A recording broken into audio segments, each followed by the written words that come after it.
प्रभु यीशु मसीह के मधुर नाम में आप सबों को नमस्कार। आज हमारे 25वें आध्यात्मिक मनन में आप सबों का हार्दिक स्वागत है।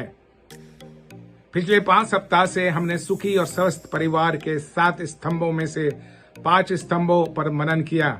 आज हम 6वें स्तंभ पर मनन करने जा रहे हैं। ब्लेसर ऑफ अवर होम, हमारे घर को आशीषित करने वाला और हमारे घर या परिवार का आशीष दाता। भजन 128 उसकी 4 और 5वीं आयत में लिखा है, सुन, जो पुरुष यहोवा का भय मानता है वह ऐसी ही आशीष पाएगा। यहोवा तुझे सिय्योन से आशीष देवे। इफिसियों 1:3 में लिखा है, हमारे प्रभु यीशु मसीह के परमेश्वर और पिता का धन्यवाद हो कि उसने हमें मसीह में स्वर्गीय स्थानों में सर्व प्रकार की आत्मिक आशीष दी है। व्यवस्था विवरण 11:26, सुनो, मैं आज के दिन तुम्हारे आगे आशीष और शाप दोनों रखता हूँ। अर्थात यदि तुम अपने परमेश्वर यहोवा की इन सब आज्ञाओं को जो मैं आज तुम्हें सुनाता हूँ मानो तो तुम पर आशीष होगी। नीति वचन 10 उसकी 6वीं आयत, धर्मी पर बहुत से आशीर्वाद होते हैं। मलाकी 3:10 में लिखा है, ऐसा करके मुझे परखो कि मैं आकाश के झरोखे तुम्हारे लिए खोलकर तुम्हारे ऊपर अपरिंपर आशीष की वर्षा करता हूँ कि नहीं। व्यवस्था विवरण 28:2, फिर अपने परमेश्वर यहोवा कि सुनने के कारण ये सब आशीर्वाद तुझ पर पूरे होंगे। हम जानते हैं जो भी आशीष हमें मिली है और मिलने वाली है वो परमेश्वर पिता के द्वारा स्वर्गीय आशीष के द्वारा है। और ना सिर्फ आर्थिक, ना सिर्फ शारीरिक, ना सिर्फ मानसिक, ना सिर्फ पारिवारिक, पर उसने स्वर्गीय स्थानों में हमें सब आत्मिक आशीषों से भरपूर करके रखा है। उत्पत्ति पुस्तक में हम अब्राहम के विषय में पढ़ते हैं। उत्पत्ति 12:2, परमेश्वर अब्राहम से कहता है, मैं तुझसे एक बड़ी जाति बनाऊंगा और तुझे आशीष दूंगा और तेरा नाम महान करूंगा और तू आशीष का मूल होगा।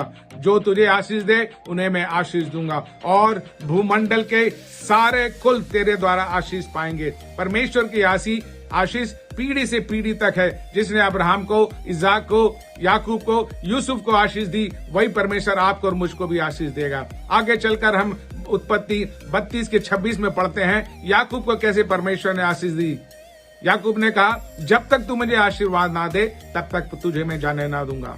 आज हम परमेश्वर से प्रार्थना करें, प्रभु तू मुझे आशीष दे, मेरे परिवार को आशीष दे। उसी अध्याय की 29वीं आयत में लिखा है, तब उसने याकूब को वहीं पर आशीर्वाद दिया। आप जिस स्थान पर, जिस कमरे में है, परमेश्वर आपको आशीषित करना चाहते हैं। बाइबल में पुराने नियम में हम जेबेस के बारे में पढ़ते हैं। पहले इतिहास 4:10, उसने परमेश्वर से ऐसी प्रार्थना की, भला होता कि तू मुझे सचमुच आशीष देता।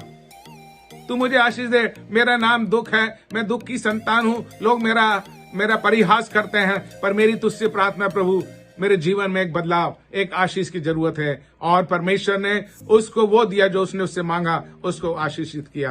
पुरानी नियम में एक और भक्त को हम देखते हैं, अय्यूब। उसके पास जो कुछ था सब चला गया, पर अय्यूब 42 उसकी 10वीं आयत में लिखा है, तो यहोवा ने उसका सारा दुख दूर किया और जितना अय्यूब के पास था उसका दुगना यहोवा ने उसको दे दिया। परमेश्वर आपको दुगनी आशीष देना चाहता है। शायद कोविड के संकट में आपने सब कुछ खो दिया, पर परमेश्वर आज आपसे कह रहा है, मैं तुझको, तेरे परिवार को दुगनी आशीष दूंगा और तेरे व्यापार को वापस कर दूंगा। यहोवा ने अय्यूब के बाद के दिनों में उसके पहले दिनों से उसको अधिक आशीष दी। काश परमेश्वर आपको, आपके परिवार को, आपके जीवन को आशीषित करने पाए और आपके द्वारा दुनिया के सब लोग आशीष हो। अगले सप्ताह इसी समय आपसे फिर मुलाकात होगी। तब तक के लिए अलविदा, बाय बाय, गॉड ब्लेस।